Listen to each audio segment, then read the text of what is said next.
Pendant la leçon de sciences, Léon commence à se sentir mal. Il a du mal à se concentrer. Il se sent très faible. Il a la tête qui tourne. Il a des suées. Il est tout pâle. Il s'exprime bizarrement et il tremble.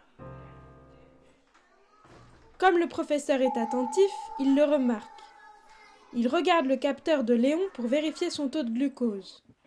S'il est en dessous de 70 mg par décilitre, c'est une hypoglycémie. Que se passe-t-il? Comme on le sait, le corps a besoin de glucose pour nourrir les cellules des muscles et du cerveau. Et quand il n'y en a pas assez, tout se dérègle. Les réactions sont différentes pour chaque enfant.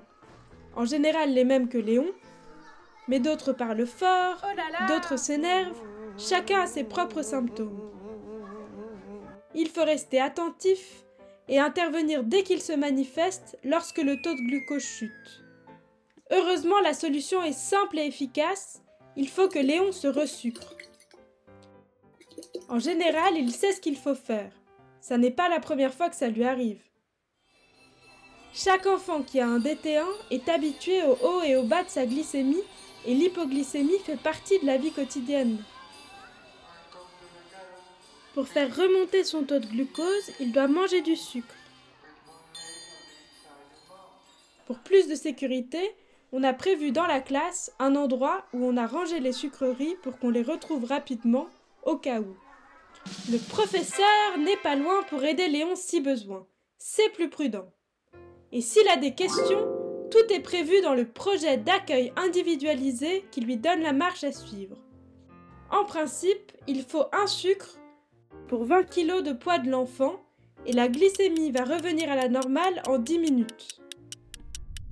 Dans certains cas, heureusement c'est très rare, Léon a du mal à se resucrer. Il a des difficultés à avaler, une fois il a même perdu conscience.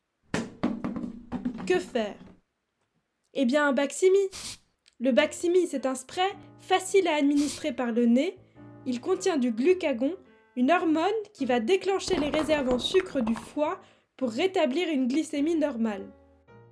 C'est immédiat, un Baqsimi et ça repart. Après une hypoglycémie, Léon peut être fatigué et il doit se reposer quelques instants. Avec un copain bien sûr. Ce n'est pas parce qu'on a un diabète de type 1 qu'il faut rester tout seul dans son coin. Et après l'hypo, on retourne au boulot. Travaille bien Léon.